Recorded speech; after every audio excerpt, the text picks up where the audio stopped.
प्यारे बच्चों, आज हम अभ्यास सागर का पाठ 9 जब भोला राम ने पंप लगाया करेंगे। इसमें हम विशेषण, प्रविशेषण, अपठित गद्यांश वगैरह करेंगे। विशेषण, प्रविशेषण और विशेष्य की वीडियो मैं आपको पहले भी करवा चुकी हूँ, वीडियो के थ्रू आपको समझा चुकी हूँ। तो आज हम इसका चैप्टर करेंगे। नीचे दिए गए वाक्यों को ध्यान से पढ़ियो। ये वाक्य जो दिए गए हैं इसको आपने ध्यान से पढ़ना है। आगे क्या है, अब बताइए पंप जो है वो कितने हॉर्स पावर का है। पंप जो था वो कितने हॉर्स पावर का था? 5 हॉर्स पावर। पंप की क्या विशेषता थी? वो 5 हॉर्स पावर का है। शुभ चिंतकों की मुस्कान कैसी है? शुभ चिंतक जो थे वो कैसे थे? उनकी मुस्कान जो थी वो अनुभवी थी। नजरें कैसी हैं? कठोर। नजरों की क्या विशेषता थी? वो कठोर थी। बांध कितनी लागत से बना है? बांध की क्या विशेषता थी? कितनी लागत से? लागत की कितनी थी? वो लाखों करोड़ों रुपए की लागत से। धार कैसी है? धार की क्या विशेषता थी? कि वो मोटी है। अर्थात जो शब्द संज्ञा अथवा सर्वनाम शब्दों की विशेषता बताते हैं उन्हें हम विशेषण कहते हैं। ये इनकी विशेषता बताने वाले शब्द हैं। आगे निम्नलिखित वाक्यों में से विशेषण एवं विशेष्य शब्द छांटकर लिखिए। अब विशेष्य शब्द कौन से होते हैं? विशेषण शब्द जिन संज्ञा या सर्वनाम शब्दों की विशेषता बताते हैं, जिन संज्ञा या सर्वनाम शब्दों की विशेषता बताते हैं उन्हें हम क्या कहते हैं? विशेष्य कहते हैं। जैसे यहाँ पर देखिए, मैं सफेद ड्रेस पहनकर स्कूल जाता हूँ। अब ड्रेस क्या है? विशेष्य है। और विशेष्य की विशेषता बता रहे हैं जो शब्द सफेद। तो सफेद क्या है? इसमें विशेषण है। मेरी माँ प्रतिदिन ऑफिस जाती है। इसमें माँ क्या है? विशेष्य। और मेरी माँ है ये, तो मेरी क्या है? इसमें विशेषण है। मेरे पास 3 पेन है। पेन की क्या विशेषता है? 3। तो पेन है इसमें विशेष्य और 3 है विशेषण। इसी तरह संतरे विशेष्य है और मीठे क्या है? विशेषण। गर्म पानी, पानी क्या है? विशेष्य और गर्म क्या है? विशेषण। आगे है, निम्नलिखित वाक्यों में से विशेषण शब्द रेखांकित कर उनका भेद लिखिए। जो ये वाक्य दिए गए हैं उसमें से विशेषण शब्द हैं उनको रेखांकित करना है और उसका भेद लिखना है। जैसे जीवन में ईमानदार व्यक्ति ही सफल होता है। अब व्यक्ति की क्या विशेषता है? ईमानदार। तो ईमानदार कौन सा विशेषण है? गुणवाचक विशेषण। ये मैंने आपको करवाए थे ना विशेषण के भेद। गुणवाचक विशेषण, संख्यावाचक विशेषण, परिमाणवाचक विशेषण, सार्वनामिक विशेषण। और संख्यावाचक विशेषण के आगे 2 उपभेद हैं, निश्चित संख्यावाचक विशेषण और अनिश्चित संख्यावाचक विशेषण।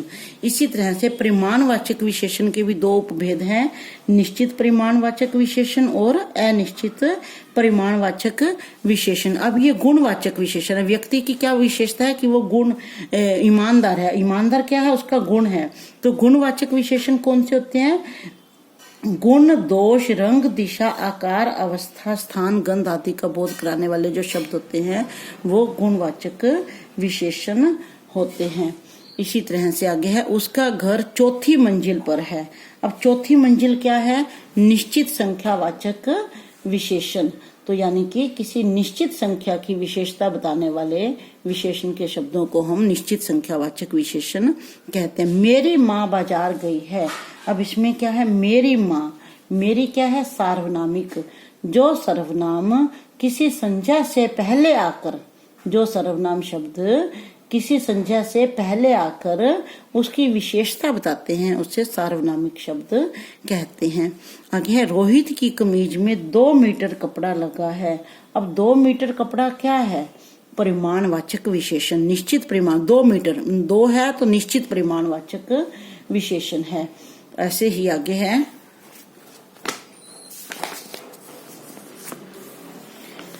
दिए गए शब्दों द्वारा रिक्त स्थानों की पूर्ति कीजिए। अब यहाँ पर शब्द दिए गए हैं वो इसमें से आपने निकाल कर इनकी पूर्ति करनी है।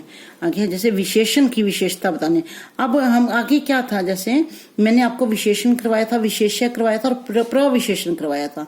विशेष्य तो था जो संज्ञा या सर्वनाम शब्द होते हैं, जो और विशेषण था जो संज्ञा या सर्वनाम शब्दों की यानी कि विशेष्य की विशेषता बताता है। और अब प्रविशेषण क्या है? जो विशेषण की भी विशेषता बताता है। एक तो संज्ञा या सर्वनाम शब्दों की विशेष्य की विशेषता बताता है उसे विशेषण कहते हैं, और जो विशेषण की भी विशेषता बताता है उसे हम प्रविशेषण कहते हैं। जैसे देखिए, शीला संगीत की बड़ी शौकीन है। अगर यहाँ पर होता शीला संगीत की शौकीन है, तो यहाँ पर तो शौकीन क्या है, विशेषण है, और शीला क्या है, संज्ञा है। अब आगे क्या है, बड़ी शौकीन है, यानी कि शौकीन विशेषण की भी विशेषता बता रहा है, बड़ी, तो बड़ी क्या है, प्रविशेषण है। यह चित्र अति सुंदर है, चित्र की विशेषता है सुंदर, विशेषण, और विशेषण की भी विशेषता क्या है, अति, अति सुंदर है, तो यह अति क्या है, प्रविशेषण। ऐसे ही सत्य प्रकाश अत्यंत प्रतिभाशाली है, प्रतिभाशाली है। अब विशेषण और विशेषण की विशेषता क्या है, अत्यंत, अत्यंत क्या है, प्रविशेषण। इसी तरह से बहुत टिकाऊ, टिकाऊ की क्या है, बहुत, बहुत है प्रविशेषण। यह कमरा बड़ा हवादार है। अब कमरे की विशेषता है हवादार, और हवादार की भी विशेषता है बड़ा, तो बड़ा क्या है इसमें, प्रविशेषण। आगे देखिए, नीचे दिए गए वाक्यों को ध्यान से पढ़िए और मोटे काले शब्दों पर ध्यान दीजिए। झगड़ा करना अच्छी बात नहीं है। अब झगड़ा क्या है, इसमें संज्ञा शब्द है। ऐसे ही मदन झगड़ालू है। अब झगड़ालू क्या है, विशेषण है, क्योंकि झगड़ालू है ना, मदन, मदन की संज्ञा की विशेषता बता रहा है कि वो झगड़ालू है। रोहित पैसा कमाना चाहता है। अब कमाना क्या है, क्रिया। ऐसे ही रोहित कमाऊ बेटा है, कमाऊ क्या है, विशेषण। कमला ऊपर बैठी है। अब मैंने आपको पहले भी 7th क्लास में भी समझाया था, क्रिया विशेषण का भेद होता है। ये ऊपर बैठी है, कौन सी क्रिया विशेषण है, ये स्थानवाचक क्रिया विशेषण।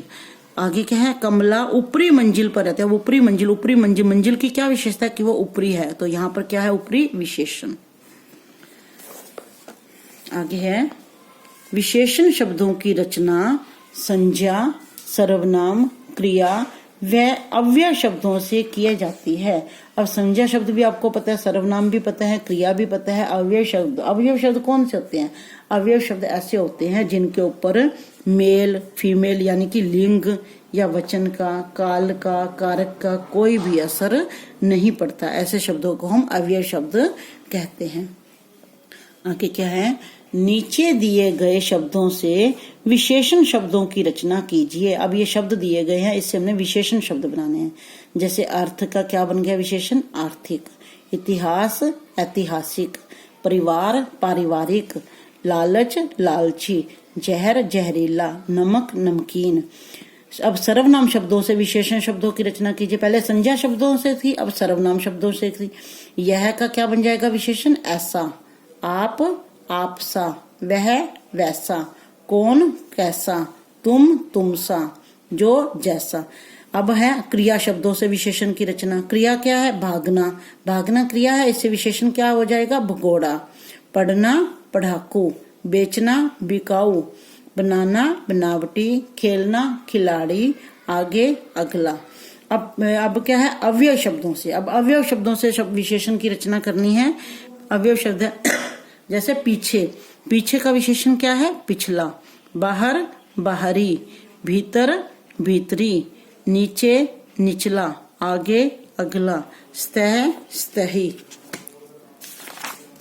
आगे है, दिए गए संज्ञा शब्दों से विशेषण बनाकर वाक्यों को पूरा कीजिए। जब ये संज्ञा शब्द दिए गए हैं यहाँ पर, इसका हमने ऐसे विशेषण बनाना है संज्ञा शब्दों का।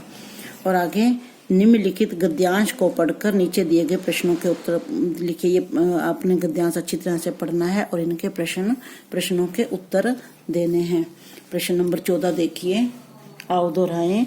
निम्नलिखित शब्दों में से उपसर्ग और मूल शब्द अलग करके लिखिए। उपसर्ग और मूल शब्द की वीडियो भी मैं आपको, उपसर्ग और प्रत्यय की वीडियो भी मैं आपको समझा चुकी हूँ वीडियो के द्वारा। इसमें उपसर्ग, मूल शब्द और प्रत्यय क्या होते हैं वो सारा मैंने आपको बताया है। तो इसी तरह से आपने अज्ञान, अज्ञान में से उपसर्ग क्या है, और मूल शब्द क्या है, इसमें ज्ञान। मूल शब्द है जिसका कोई ना कोई अर्थ निकलता है, इसमें क्या अर्थ है, ज्ञान का। अनुकरण, उपसर्ग है अनु और करण है मूल शब्द। इसी तरह से अधिकार में अधि उपसर्ग है और कार मूल शब्द है। आगे है, नीचे दिए गए शब्द पढ़िए। इनमें जिस उपसर्ग से जुड़कर उचित शब्द बने उस पर सही का निशान लगाइए। अब इनको देखना है, ला इलाज या बे इलाज, क्या ठीक लगता है आपको? ला इलाज होता है, बे इलाज नहीं होता। ऐसे ही निर्ज्ञान नहीं होता, अज्ञान होता है। ऐसे ही आ जन्म होता है, अपजन्म नहीं होता। प्रतिजय नहीं होता, प्राज्य होता है, तो प्राज्य पर हम टिक कर देंगे। इसी तरह से आगे है अवगुण। अवगुण होता है, अतिगुण नहीं होता, अवगुण पे टिक करेंगे। अधपका होता है, विपका नहीं होता, अधपका पे अध पर टिक कर देंगे। निम्नलिखित शब्दों में उपसर्ग और प्रत्यय दोनों हैं। इनमें से उपसर्ग मूल शब्द और प्रत्यय छांट कर लिखने हैं। लाप्रवाह, ला, धन प्रवाह, धन ई। प्रवाह क्या है इसमें? मूल शब्द। उपसर्ग क्या है? ला, और प्रत्यय ई। निर्बलता में निर उपसर्ग है, बल मूल शब्द है और ता प्रत्यय है। असफलता में सफल मूल शब्द है और उपसर्ग और ता प्रत्यय। निम्नलिखित शब्दों से भाववाचक संज्ञा